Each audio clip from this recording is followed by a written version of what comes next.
ladies and gentlemen. Thank you so much for still joining us here. One short announcement, and I know that the first beers entered this dome, and that's okay, but it has to be beer, mask.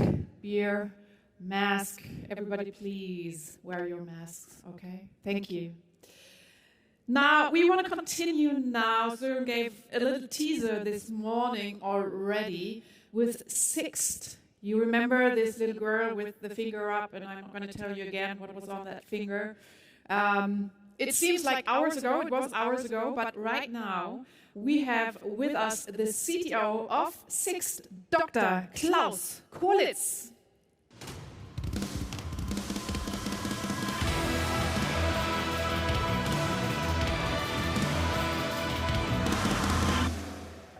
And the nice thing is we can sit down. Yeah, thank you. So you were just sitting a few minutes ago, right? Because you just arrived. You had quite a travel. Yeah, it was quite a rocky trip, but I made it just in time, so that's the most important thing. And it was, of course, not Sixt's fault. No, it was kind of difficult. It was not Sixt's fault. No, of course not. So great to have you. Thanks a lot. Thank you so much. I don't think we have a lot of people here who remember that Sixt actually started with 3 cars in 1912. I think, nobody here could remember that. You actually grew into a full spectrum personal mobility platform. That's right. Actually, Sixt has had tremendous growth in the last couple of years, growing to where we are today, which is, if I want to say some numbers, we have 7,000 employees right now. In around 2,000 branches around the world in 100 countries. And this shows how big the operations have grown. And our fleet is not 3 cars anymore. It's a little bit bigger by now. It's 139,000 actually. Of those, around 10,000 are connected cars, which shows where the future is going. So a lot has been going on. And if I want to tease you with a little bit more numbers, I can do that as well. Okay, give it to us. Okay, so I mean, for everyone, 2020 was a difficult year, also for Sixt, but we came back in 2021 with the most profitable year in the history of Sixt, with a revenue around 2.3 billion actually, and also our users, currently we have around 6 million every month, 50 million a year. And also, which makes me very happy, our tech team keeps growing.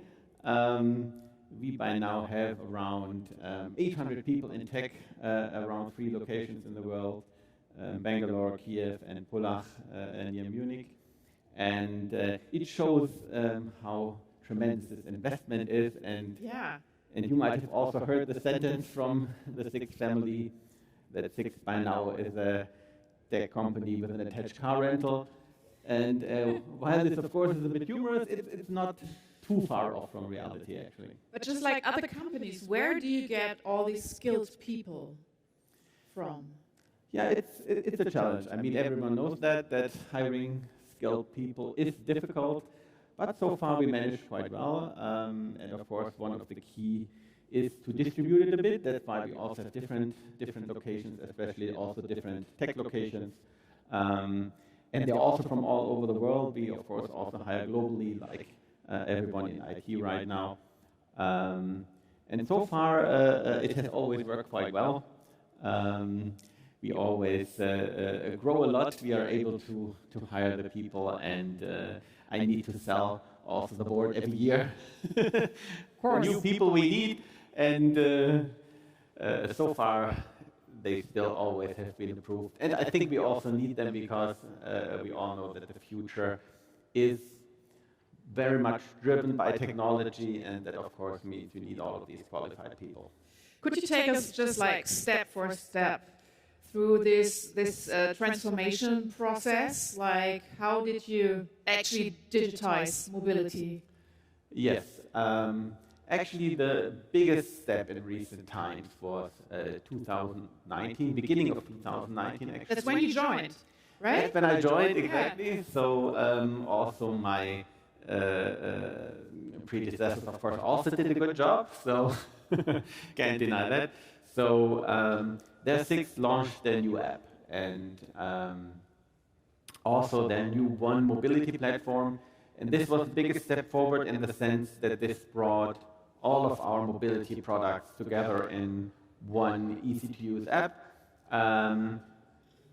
As many of you might know, we don't only have the classic rental, but we also have car sharing, we have ride hailing, we have taxi built in our app, and all of these mobility services were brought into one app.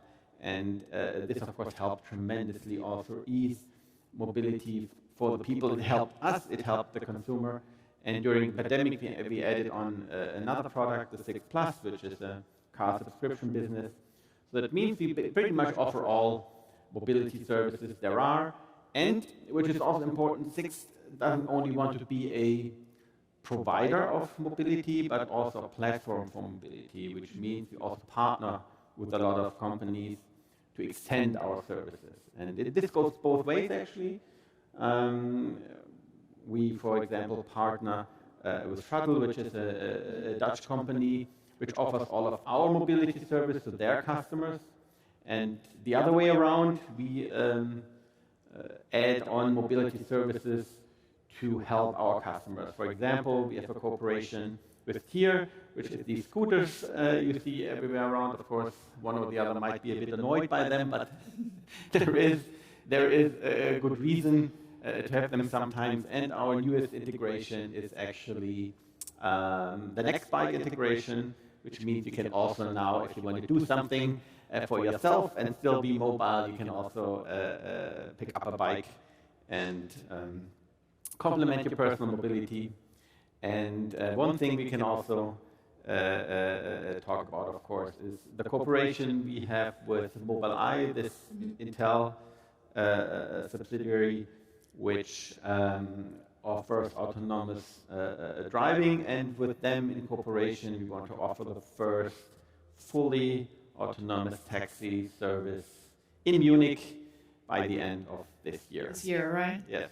So my daughter is almost 9 now. Do you think, like, with 18, she'll still need a driver's license, or can she just take your self-driving autonomous taxis to everywhere?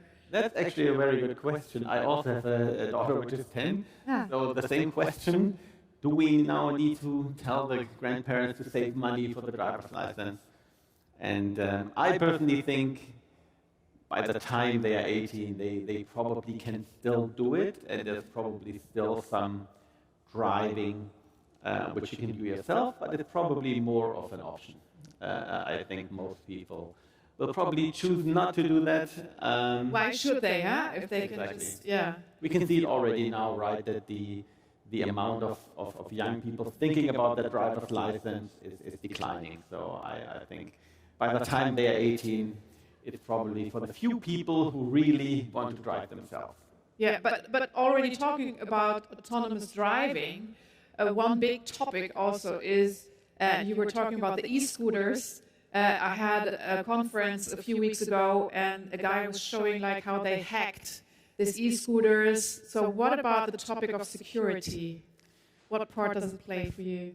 Yeah, that is actually a very important topic for us, obviously, since everyone who's in the tech business knows that actually not only is technology improving all the time, but also the technology of the criminals is improving all the time. So I think every company has to invest tremendously in security, and Sixt is no exception. This was also one of the topics which keeps us busy all the time on the site. Because everyone is getting better at hacking, we also need to invest into countermeasures, and of course we do that on all fronts. And I think everyone who's here knows that themselves, that their company also needs to do that, because every day you open the newspaper, you find some kind of big name who has been hacked. Another 1 million or 10 million credit card data stolen, and so on. So this is really a topic which also keeps us sleepless at night sometimes, and busy. But of course, we also invest a lot here, not only for the cars. Of course, the cars also have a lot of personal data, but I think it applies to all. The platform, everything. Exactly. Yeah. Everywhere, especially where personal data is stored, because that is something where not only the pain is the biggest, but also the fines are the biggest, and that's why, of course, this is the highest priority. Precious personal data. Now, exactly. The main topic of the first day of CloudFest 2022 is the intelligent edge. What role does it play for you at Sixt when you're thinking about digitizing mobility? I mean, this is a topic which is quite important for the future. I think we are just at the beginning of this. I mean, if you look at the cars out there right now, they're getting more digital all the time. I think it's expected that by 2025 there's around 400 million self-driving cars out there. Probably most of them only level 2 autonomy, meaning only limited self-driving ability still. The estimates vary a bit between 300 terabytes of data, 300 gigabytes of data every day by each vehicle. And what do you do with all of this data? Do you transfer all of this to the cloud? Probably not. First of all, it's a problem of even with 5G, it takes a lot of time to transfer this amount of data to the cloud and a lot of bandwidth. But on the other side, it's also a privacy issue, right? Does everyone want to have all of this data in the cloud? I don't think so. If you went a little bit too fast, if you went a little bit too close to your person in front of you, you probably don't want all of that data in the cloud. So it's quite important that edge computing technology comes in there and it keeps the data which is not needed somewhere else in the car, for example. And I think one a little bit early edge computing is already these ride-hailing apps, right? They have all of the edge computing capabilities on the mobile phones in the car, but probably at some point we want to transfer this to the car itself, because most modern cars have quite modern processors. They can process a lot of data, they have lots of memory, and they can process locally lots of these things. Of course, some things also need to be processed locally, especially for the safety systems. And I also think there's room for another level, another layer. For example, you might have the local processing, and you might have something in the where the mobile providers come in, where they have their antennas, their base stations. They can also provide computing capabilities because, for example, local traffic data or local movement, logistics, why does this have to be transferred to a cloud in the US or in Ireland if you just need it here in Freiburg? So that is also quite a new opportunity for edge computing for these providers. And probably they can also sell this data, the aggregated data, of course, not the personal data, to companies like us. And this would, in the end, help us a lot by fleet management, by logistics, by having the cars where we need them. And, of course, also for us, autonomy is quite important because that makes mobility so much easier if you don't have to go and pick up a car somewhere, but it's going there automatically. So all of these things we think help also Sixt a lot in the future. So we're looking forward to it. And new layers will bring you to higher levels because you were just right, not the next level, but it's and new layers bring you to next levels. Do you already have partners regarding edge computing you're working with? Well, we of course have the established classic partners like AWS. We have also a telematics provider, Optela, but we also work, as I just mentioned, with Mobileye, which is actually quite exciting for us in the future. We are looking forward very much because they have nice cars which are spacious, seven seats, a large battery, and quite luxurious interior. And they are NIO AS8 vehicles. and they are driven by Mobileye's new drive, self-driving technology, which is really level 4 autonomy, so it's really fully autonomous. It doesn't require a real driver anymore.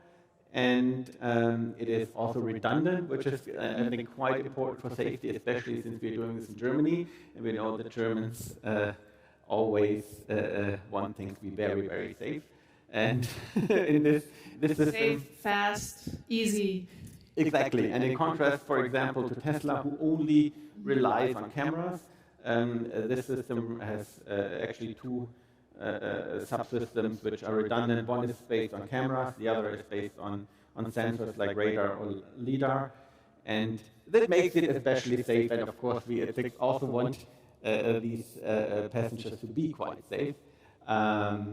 So that's why we think this is a tremendous use case, and we are very, very much looking forward to starting this by the end of this year. In Munich?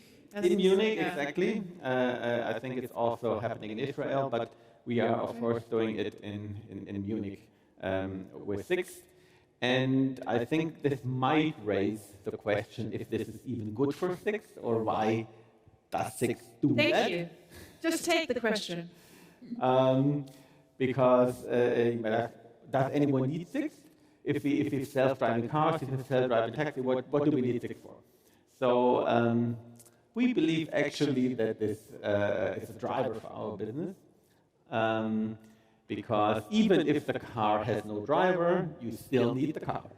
And you still need someone to offer the services around that car. You need someone who does the logistics, who needs someone who makes sure that the cars are where they're needed. If you imagine someone needs to buy this fleet of cars and needs to deploy it somewhere around the places where it's needed, you need to service those cars. You need someone who does the demand prediction, for example. So this is also an AI topic which we're already working on. And you need to do pricing.